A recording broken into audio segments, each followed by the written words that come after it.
Olunaku lw'omukaaga mu ggandalo lya Ssabbiiti ewedde lwakyanga ennaku endala zonna. Eggwanga teryamanya nti lunaagenda okuziba nga waliwo amawulire aganakuwaza olw'okufa kwa munnabitono omwatiikirivu ennyo, omuyiiya, omuwandiisi, omutendesi era omuzannyi w'emizannyo gya katemba ate omuyimbi Alex Mukulu.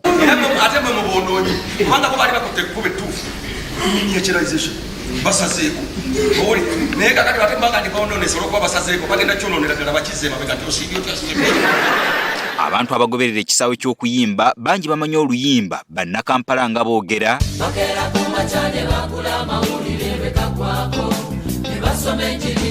ab'e Namutamba waliwo abatwavuwazza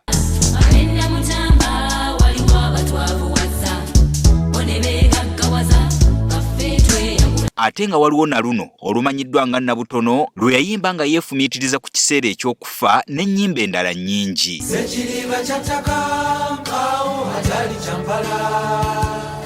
Mu kisaawe kya Katemba, Alex Mukulu amanyiddwa ennyo olw'okuwandiika omuzannyo gavumenti ya NRA nga kyejjekwata obuyinza gwe yatuma 30 years of bananas ng'asiiga ekifaananyi ku nneeyisa y'abantu abaali bakulembeddeko Uganda ekiseera ekiyise okutuuka Pulezidenti Yoweri Kaguta Museveni lwe yakikwatamu.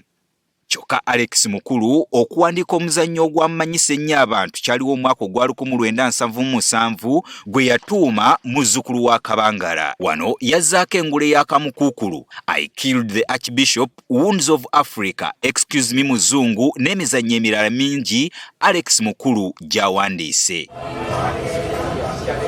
Philip Luswata omusomesa mu Katemba ne firimu e Makerere University era nga muwandiisi omutendesi wa Katemba ne firimu agamba nti egimu ku miramu emikulu egifuula Alex Mukulu ow'enjawulo ennyo ku bawandiisi abalala bonna y'engeri gye yali avvuunulamu ebifaananyi by'alaba ku ngeri ensi gy'etambulamu. Ensi yagirabanga nti eri absurd, this is an absurd world. Abantu buli omu yeekolera kyayagala, buli omu ekimujjira kyakola. Kwegamba nga bw'onoonya obutebenkevu mu nsi toyinza bulaba.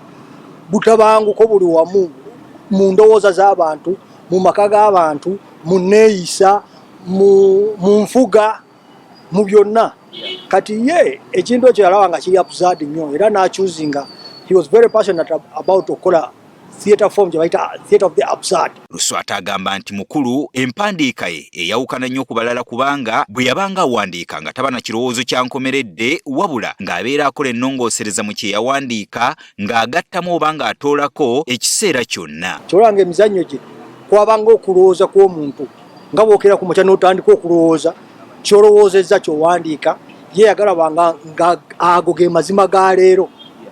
Kyobola n'emizannyo gye engeri gyagikolangamu omuzannyo tegwaggwanga okutuuka nga gugenze ku stage ate era ne bwe gwagendanga ku stage yasigalanga akyakola kubanga buli lunaku wabeerawo ekirowoozo ekipya ekijja. Era muyinza okubajja omwabadde mukwata kino ebyo mubiveeko kati tuli ku bino ne muyiiya oluyimba ne muyimba oluyimba nga lulungi nnyo nogaba no oluyimba lulungi naba olwakirwagala muzannyo gwange terukola terulina makulu nnaku zino ate ne luwulira awo ne lwerabira ne mulwerabira ne lugenda ne lubula. Atubuulidde nti ekimu ku nsonga eziremesa abayiiya ab'omulembe guno okutambulira mu buufu bwa Alex Mukulu kwe kubulwa obugumiikiriza n'agamba nti ebbanga lye yamala ne Alex Mukulu waliwo bingi bye yamuyigirako naye ebimuyambye okuba ow'enjawulo ennyo mu byakola. Alex ati we yali process engeri gy'amuzimbamu kwe muli okuyiga era ffe abaakolanga naye abaazanyanga mu mizannyo ate twayiganga kinene okusinga mmwe omuzannyo gwe mwalabanga kubanga wano abaayise mu birowoozo nga 10 naawe bw'obaamu akatandika ebintu bisooka ne bikusobera n'oba omusajja alagawa omusajja mulalu omusajja tanjagala omusajja muntu wange eriki naye nga akugunjula. Alex yanjigiriza nnyo discipline, si strictness, discipline, commitment, perseverance. Discipline, commitment, ebyo bintu bisatu abantu tebabirina. Obugumiikiriza, abantu abasinga tetulina bugumiikiriza. Twagala tutuukirire ku goal mu ddakiika emu. Ate bw'oyingira bizinesi yaffe toyinza kumanya mu nsi ejjudde obutamanya. Kati lwaki mu nsi ejjudde obutamanya golooza gomanyi? Kati gwe obutamanya bwo kuddiŋŋana. Kyobola lihaaso kuba kuddiŋŋana. Kankiddemu nkyetegereze, kankiddemu nkirabe obulala, kankiddemu bambulire meaning nga bowuliriza. John Rich Nsereko Sebuliba nga naye yalina ekibiina kya Katemba mu myaka gye7 ekyali kimanyiddwa nga Nsereko Sebuliba and Company era nga yawandiika omuzannyo ogumanyiddwa nga Jakana ku kyalo Jakana, agamba nti Alex Mukulu yali musajja mugumiikiriza nnyo ng'awandiika okusobola okufulumya ekintu eky'omutindo.